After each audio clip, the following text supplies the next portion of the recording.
नहीं करनी शादी वादी। आप लोग समझते क्यों नहीं? मेरे सपने हैं, मैं पढ़ना चाहती हूँ, अपने पैरों पर खड़ी होना चाहती हूँ। शादी की कौन सी जल्दी है? अदिति जोर से लगभग चिल्लाते हुए बोली। मत करना, लेकिन कोई आ रहा है तो उसको मना कैसे कर दे? देख लो, नहीं पसंद आया तो ना करना। हम कौन सा जबरदस्ती करवा रहे हैं मेरी प्यारी सी परी की शादी। वैसे किसी मेहमान का अपमान करना अच्छी बात नहीं है ना? अदिति के पापा ने प्यार से बोलते हुए कहा। ठीक है, आ जाऊंगी कल कॉलेज से जल्दी, अदिति बोली। जल्दी मतलब? कल नहीं जा रही हो तुम? ब्यूटी पार्लर जाना है, तैयार होना है और तुमको कॉलेज की लगी है? माँ कितने गुस्से में बोली थी। अरे अरे, मिलने को हाँ क्या कह दिया? आप तो दुल्हन बनाने लग गई। मैं कहीं नहीं जाने वाली। जिसको देखना है ऐसे देखे, नहीं तो वापस जाए। अदिति बोलते हुए अपने कमरे में चली गई थी। सुना आपने क्या बोल रही है? क्या हो गया है आज के बच्चों को? संस्कार ही खत्म हो गए हैं, माँ ने पापा को सुनाते हुए बोला था।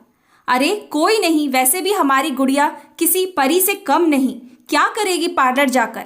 कभी गुलाब कोई मेकअप करता है क्या? हाँ, तुम जरूर चली जाना, तुम्हारी उम्र ज्यादा दिख रही है, पापा ने मम्मी को छेड़ते हुए कहा और सब कितना हंस रहे थे। क्या कहा? उम्र ज्यादा? सच बताओ। रहने दो, अदिति से पूछती हूँ। मम्मी काम करने लगी और पापा जोर से हंस दिए थे। अगले दिन आदित्य और अदिति एक दूसरे को देखते ही रह गए और जब आदित्य की मम्मी ने बोला कि हमें बेटी चाहिए और इसके सारे सपने हमारे हैं और सब पूरे होंगे, तो अदिति मना नहीं कर पाई और पहली नज़र का प्यार परवान चढ़ा और शादी में बदल गया था। और शादी के 3 साल पूरे होने वाले हैं। अदिति के सारे सपने पूरे हो रहे थे। इतना प्यार करने वाला पति जिसने उसके हर सपने को पूरा किया। अदिति का MBBS भी पूरा होने वाला था और जल्दी ही वो अपने सारे सपने साकार देखने वाली थी। ये सब सोचकर अदिति मुस्कुरा ही रही थी कि आदित्य ने उसे पीछे से पकड़ लिया और वो अचानक भूतकाल से निकलकर वर्तमान में आ गई। छोड़ो मुझे, क्या हर वक्त प्यार प्यार, पागल हो गए हो तुम? अदिति ने झूठा गुस्से का नाटक करते हुए बोला। मेरी महारानी साहिबा, आपको नहीं प्यार करूंगा तो किसको करूंगा? आप ही तो इस घर की, इस दिल की महारानी हो। मेरी जिंदगी मेरी जान कहकर फिर से गले लगाने लगा। अच्छा जी, बड़ा प्यार आ रहा है आज, क्या बात है? आज तो बड़ी खुशी का दिन है, इतनी सारी खुशखबरी एक साथ। मज़ा आ गया, आज तो पार्टी हो जाए।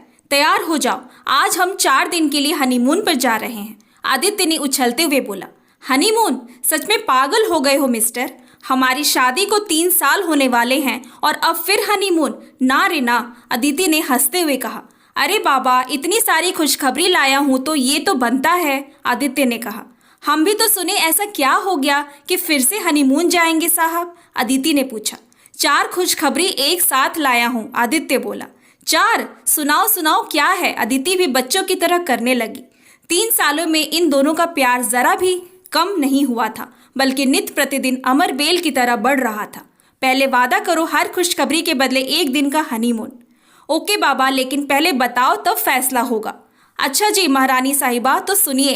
पहला, आज के दिन मुझे पहला प्यार हुए 3 साल हो गए, आदित्य ने हंसते हुए बोला। पहला प्यार? कौन थी वो, बताओ? अदिति ने गुस्से से कहा। मेरी जान, तुम। आज ही के दिन मैं तुमको देखने आया था और तुमसे प्यार हो गया। ओह शैतान, डर गई मैं तो। हाँ, तुमको देखते ही मुझे भी हो गया था पहला प्यार। तो एक दिन पक्का, आदित्य ने छेड़ते हुए बोला। अच्छा वो बाद में, पहली सारी बातें बताओ। दूसरा, मेरा प्रमोशन हो गया, अब मैं रीजनल मैनेजर हो गया। वाह, मुबारक हो पतिदेव, मज़ा आ गया। तो पक्का ना? आदित्य ने आंख से इशारा करते हुए फिर पूछा।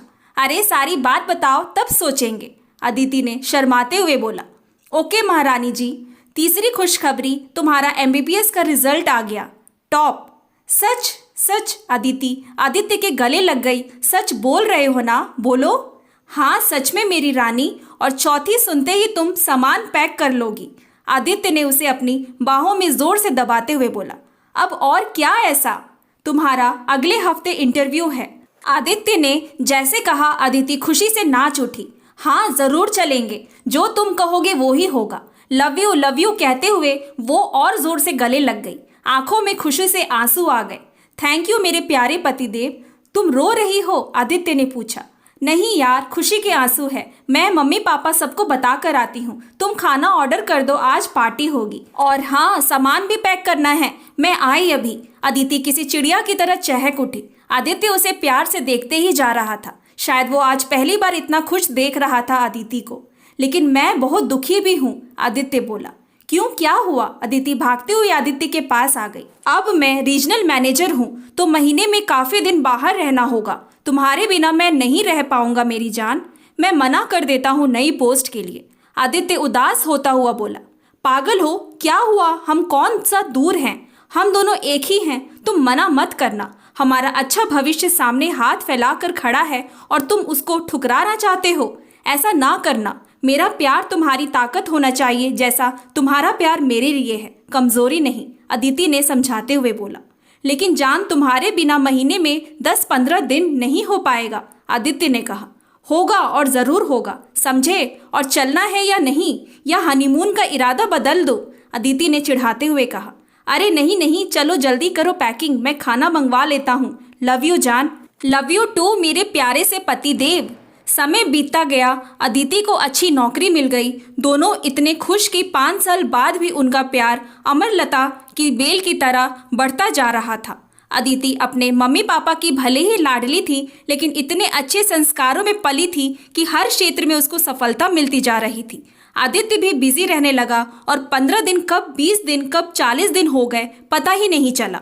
अदिति अब आदित्य से मिलने को तरसती रह जाती और आदित्य उसको ज़्यादा काम की बात कहकर मना लेता था। लेकिन एक दिन अचानक। इसके आगे की कहानी मेरे नेक्स्ट वीडियो में। Till then please like and subscribe my channel.